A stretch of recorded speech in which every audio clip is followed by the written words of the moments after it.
Rule number 4. Outwork everyone in the room. The world suffers from a dangerous misconception that extraordinary achievement belongs to the naturally gifted. This myth persists because we see polished performances without witnessing the grueling process behind them. The uncomfortable truth: raw talent is surprisingly commonplace. Every industry teems with promising newcomers who dazzle briefly before fading into obscurity when their innate abilities plateau. Meanwhile, those with seemingly average gifts but extraordinary discipline quietly surpass them, turning consistent effort into compounding excellence. This phenomenon explains why child prodigies rarely dominate their fields long-term, while gritty strivers often claim the highest peaks. Talent provides initial velocity, but only work ethic determines altitude. Neuroscience confirms this principle at the biological level.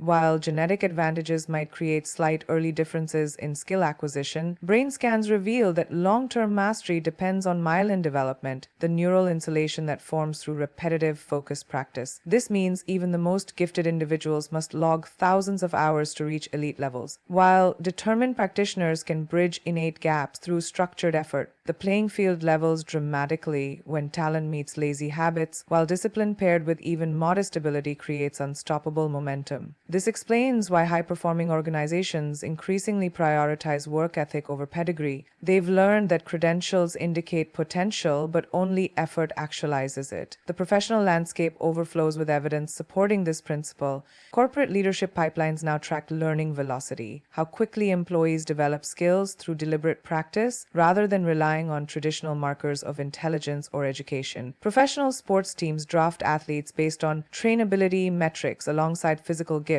Silicon Valley investors scrutinize founders' resilience histories more closely than their Ivy League degrees. These shifts reflect an empirical reality. Talent without work ethic is like a sports car without fuel, impressive in the showroom but useless in the race. Meanwhile, consistent effort functions as an engine that can power even modest vehicles past flashier competitors who stalled out. Psychological research reveals why work ethic outperforms talent long-term. Studies of high achievers across fields show they share what Angela Duckworth terms grit, the combination of passion and perseverance. This quality enables them to weather plateaus that derail the merely talented, viewing temporary failures as data points rather than verdicts. Their advantage isn't cognitive but behavioral. They've developed what athletes call second-day readiness, the ability to return to rigorous training despite soreness or discouragement. While talent sleeps on its laurels, work ethic wakes up hungry, treating each day as another opportunity to widen the gap. The digital age has intensified this dynamic. Social media creates illusions of overnight success, obscuring the years of unseen labor behind viral moments. Automation threatens routine cognitive work, making consistent skill enhancement essential. In this environment, resting on natural abilities becomes professional suicide. The most future-proof careers belong to those approaching their craft like blacksmiths, understanding that strength comes from daily hammering, that mastery emerges through continual heat and pressure. Their logs of deliberate practice become unassailable moats against both human and algorithmic competition. Personal development follows identical patterns. Learning a language as an adult, talent might help with initial pronunciation, but only daily vocabulary drilling creates fluency. Building a business, creative ideas attract attention, but systematized execution builds empires. The math is unforgiving. While talent provides a head start, work ethic determines finish line placement. This explains why underdogs frequently surpass golden children. They've been conditioned to grind while others coasted, making them unstoppable when opportunity arrives. The most inspiring success stories aren't about geniuses, but strivers: the writer who submitted manuscripts for a decade before breaking through, the entrepreneur who weathered bankruptcies before building something enduring, the athlete whose comeback after injury eclipsed their early promise. These narratives resonate because they reveal a universal truth. Talent makes the first chapter interesting, but work ethic writes the entire book. Their advantage wasn't how they started, but how they kept going when others quit. This principle holds special power in our distraction-rich era. With attention spans shrinking and instant gratification expectations rising, simply maintaining focus becomes a superpower. The professional who can immerse in deep work for hours, the artist who iterates past easy solutions, the student who reviews material long after classmates have moved on, these individuals command disproportionate rewards because they've become statistical outliers in a world addicted to shortcuts. Their secret isn't complexity, but consistency. Showing up when inspiration doesn't, putting in reps when motivation falters. Ultimately, work ethic functions as talent's amplifier or its replacement. Given equal effort, the talented may lead temporarily, but when work ethic diverges, the relentless overtake the gifted every time. The marketplace has always been and will always be a meritocracy of effort, where rewards flow not to those with the most potential, but to those who most consistently convert potential into reality. In the long run, the race belongs not to the swift, but to those who keep running. The universe operates on an uncompromising law. Nothing of value is gifted, only earned.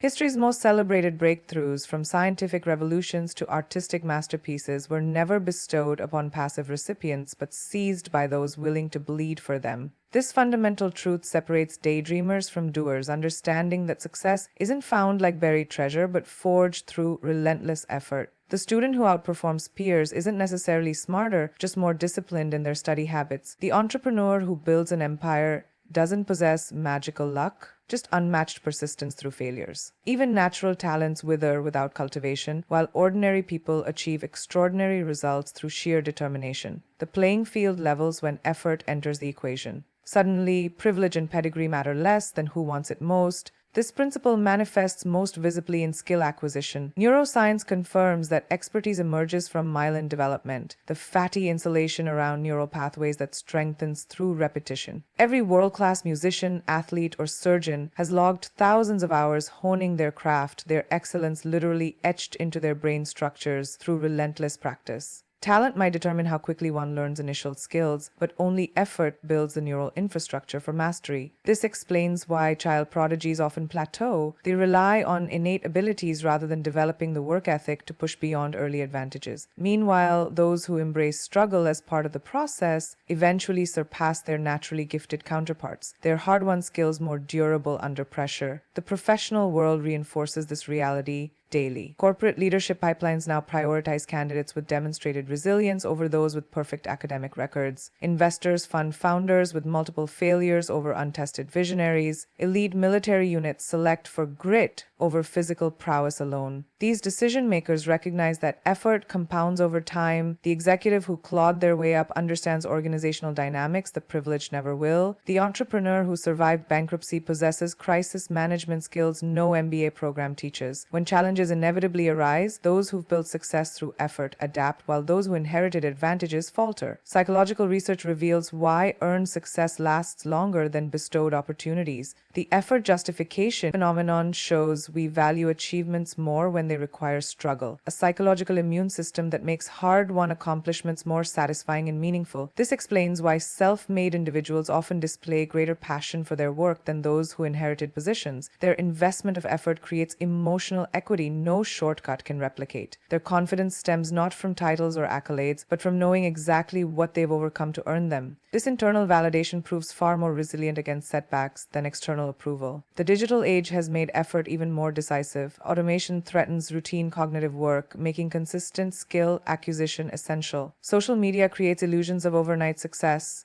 obscuring the years of unseen labor behind viral moments. In this environment, waiting for opportunities becomes professional suicide. The most future-proof individuals act like blacksmiths of their own potential, understanding that strength comes from daily hammering at their craft, that value emerges through continual heat and pressure of effort. Their logs of deliberate practice become intellectual property no algorithm can replicate. Personal transformation follows the same uncompromising rules. Learning a language requires not just aptitude, but daily vocabulary drilling. Building physical fitness demands not good genetics, but showing up when the gym feels empty. Developing meaningful relationships takes not charisma, but consistent investment of time and attention. The mathematics of achievement remains simple. Effort multiplied by time equals exponential results. This explains why underdogs frequently surpass those with head starts. They've been conditioned to grind while others rested, making them unstoppable when opportunity arrives. The most inspiring success stories aren't about privilege, but perseverance. The immigrant who works triple shifts to build a business, the scientist who conducts hundreds of failed experiments before a breakthrough, the artist who creates thousands of pieces before gaining recognition.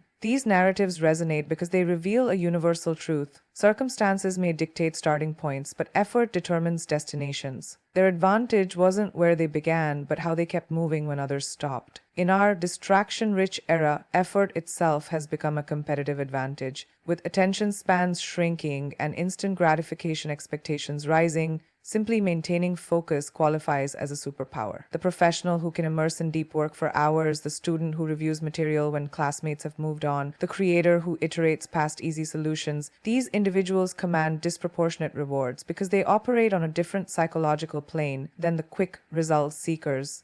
Their secret isn't complexity, but consistency, showing up when inspiration doesn't, putting in reps when motivation falters, understanding that effort is the only currency the universe accepts for success. The difference between good and extraordinary lies in that often empty space beyond what's expected, the zone where most stop and champions keep going. This undisputed truth separates the remembered from the forgotten across every field of human endeavor. When the average professional leaves the office at 5 p.m., the exceptional are just hitting their stride. While competitors settle for meeting standards, true standouts redefine them by consistently doing what others consider too much. The extra mile isn't just about additional effort, it's about a fundamentally different relationship with achievement itself. Those who habitually operate there develop an almost unfair advantage, not because they're inherently superior, but because they've conditioned themselves to thrive where others won't venture. Neuroscience reveals why this approach yields disproportionate results. When we push beyond comfortable limits, the brain releases brain-derived neurotrophic factor, BDNF-A protein, that stimulates neurogrowth and enhances cognitive function. This means the extra mile literally rewires your mind for higher performance. Marathon runners experience second wind because the body adapts to extended stress. Similarly, professionals who consistently exceed expectations develop mental endurance that makes extraordinary output feel routine. Their secret isn't superhuman capacity, but trained resilience. The ability to remain effective when others' energy and focus wane. Over time, this creates compounding advantages, where small daily differences in effort snowball into uncatchable leads. The business world provides countless examples of this principle in action. Companies like Amazon and Toyota dominate their industries not through revolutionary ideas, but through fanatical commitment to exceeding customer expectations in mundane details, faster delivery times, more precise manufacturing tolerances. Their competitors could replicate these practices, but don't. Not because they can't, but because sustaining that level of execution requires cultural discipline most organizations lack. The same pattern holds for individuals. The consultant who prepares 3 solutions when one was requested, the teacher who provides personalized feedback on weekends, the nurse who remembers every patient's family member's names. These professionals don't just perform their jobs, they redefine what's possible in their roles. Psychological research identifies key traits of those who consistently operate in the extra mile. They derive intrinsic satisfaction from surpassing requirements, view effort as an investment rather than a cost, and maintain what psychologists call achievement motivation, the drive to improve for its own sake. Unlike those motivated solely by external rewards, these individuals create self-sustaining energy cycles where each accomplishment fuels the next. Their work ethic becomes immune to fluctuating circumstances because it's powered by internal standards rather than external validation. This explains why they outlast and outperform peers, not through dramatic heroics, but through relentless daily excellence. The digital age has made the extra mile more valuable and more visible than ever before. In an attention economy where consumers face endless choices, marginal differences in service quality or product experience determine who thrives and who fades. The startup that answers customer service emails at midnight gains loyal advocates. The freelancer who delivers early and includes unexpected bonuses builds an unstoppable reputation.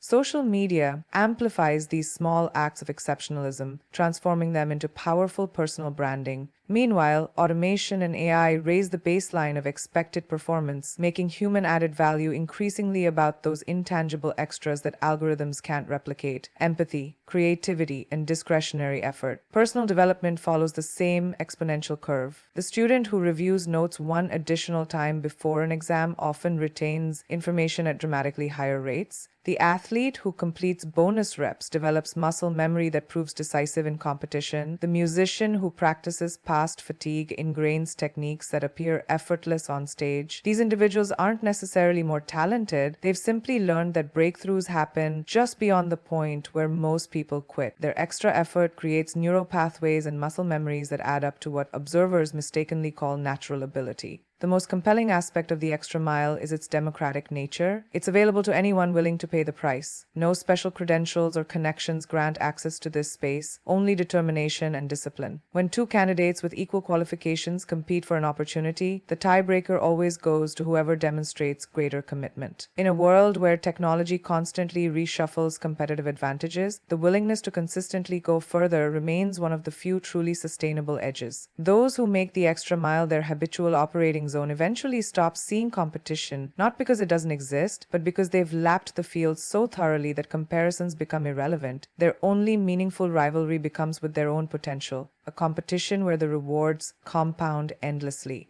The most powerful form of rebellion isn't loud protest, it's silent productivity. While others debate, doubt, and dissect reasons why something can't be done, the truly successful are already in motion, turning potential energy into kinetic results. This fundamental behavioral divide explains more about achievement gaps than any other factor. Winners trade commentary for action, exchanging the temporary satisfaction of opinions for the lasting impact of execution. The entrepreneur who launches a minimum viable product while competitors perfect their business plans gains invaluable real-world data. The artist who produces daily while peers critique industry trends develops an unmistakable voice. The student who practices problems while classmates complain about difficult exams builds unshakable competence. Time doesn't discriminate, it reveals who uses it wisely and who wastes it in unproductive chatter. Neuroscience confirms the superiority of this approach. The brain's reward system releases dopamine for both talking about goals and actually pursuing them, but only action creates tangible progress.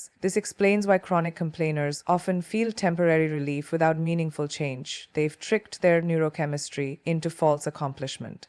Meanwhile, those who channel energy into doing rather than discussing develop what psychologists call effort-driven rewards, a more potent motivational system where satisfaction comes from measurable forward motion rather than empty venting. Their momentum becomes self-reinforcing as each small win builds confidence for larger challenges. While others remain stuck in analysis paralysis, they've entered the virtuous cycle where action begets capability, which begets greater action. The professional world ruthlessly sorts people by this distinction. Organizations quietly identify and promote problem solvers over problem spotters, those who present solutions already in progress versus those who simply highlight obstacles. High-growth startups particularly exemplify this bias toward builders, favoring team members who prototype ideas overnight over those who deliver polished critiques in morning meetings. This preference isn't about suppressing dissent, but about allocating energy productively, recognizing that while criticism has its place, creation always drives progress. The most valuable professionals develop the instinct to convert frustrations into fuel, transforming every complaint into a challenge to prove alternatives possible. Psychological research reveals why silent workers consistently outperform vocal critics. Studies on implementation intention show that people who immediately act on ideas form stronger neural pathways for follow-through than those who merely discuss them.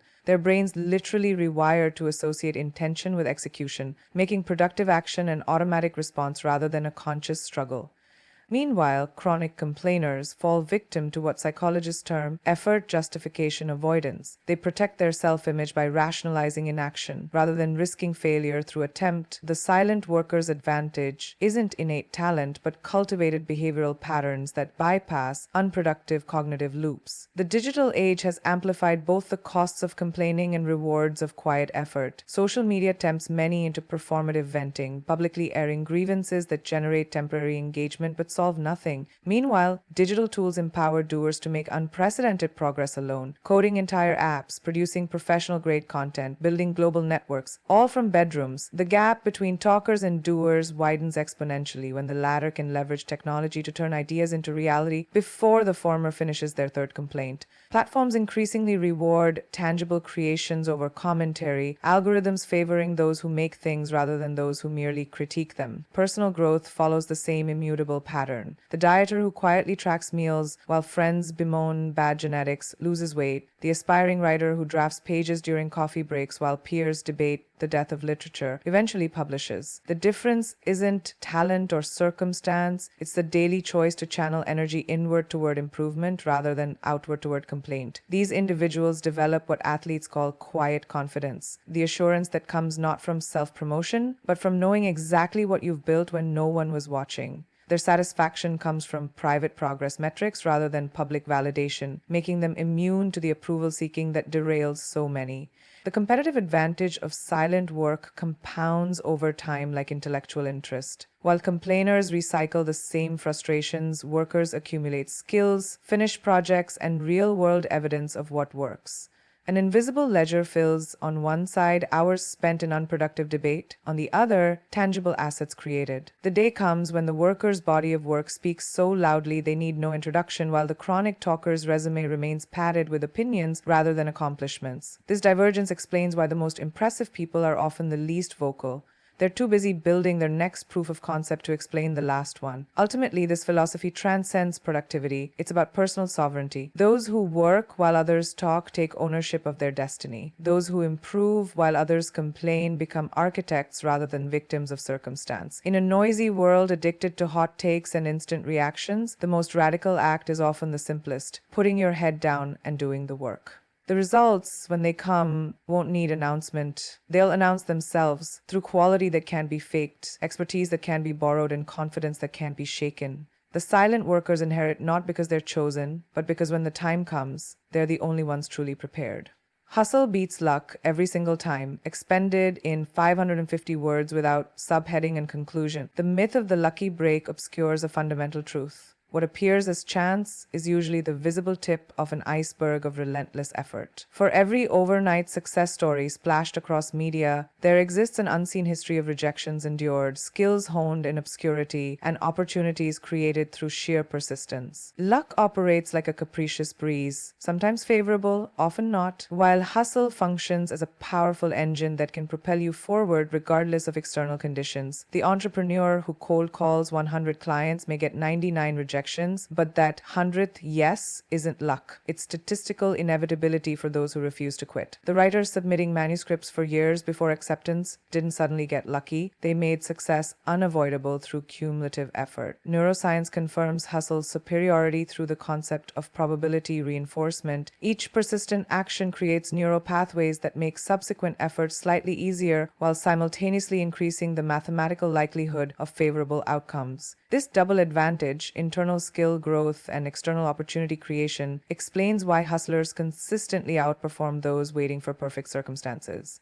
Brain scans reveal that proactive individuals develop thicker prefrontal cortex tissue associated with planning and perseverance, essentially building biological infrastructure for sustained effort. Meanwhile, passive hopefuls reinforce neural patterns of hesitation and excuse-making. Luck doesn't build these cognitive muscles, only consistent hustle does. The business world's unspoken hierarchy reflects this reality. Venture capitalists privately categorize founders into clock builders who create lasting institutions through systematic effort versus time tellers who chase fleeting opportunities. Corporate leadership pipelines identify high potential employees not by their perfect timing, but by their consistent over-delivery across multiple projects. Even in creative fields, the artists with decades-long careers aren't those who scored early lucky breaks, but those who maintain prolific output regardless of recognition. These patterns reveal hustle's quiet power. It transforms possibility into inevitability through compound effort. While luck remains a one-time windfall that can't be replicated or sustained, psychological research dismantles the luck myth further through attribution theory. Studies show observers mistakenly credit successful people with good fortune while the achievers themselves know their results stem from calculated effort. This explains why serial entrepreneurs often build multiple successful ventures. They've mastered systems for creating their own luck through disciplined processes. Their hustle includes strategically placing themselves in opportunity-rich environments, maintaining networks that surface possibilities, and developing the discernment to recognize viable openings others miss. What looks like chance to outsiders is actually the harvest of carefully planted effort. The digital age has tilted the playing field further toward hustlers. Online platforms allow relentless creators to bypass traditional gatekeepers. Authors self-publishing bestsellers, musicians building global audiences from bedrooms, freelancers competing on merit rather than pedigree. Algorithms reward consistent content production over sporadic perfectionism. In this environment, hustle compounds exponentially. Each effort increases visibility, which creates more opportunities for additional effort to bear fruit.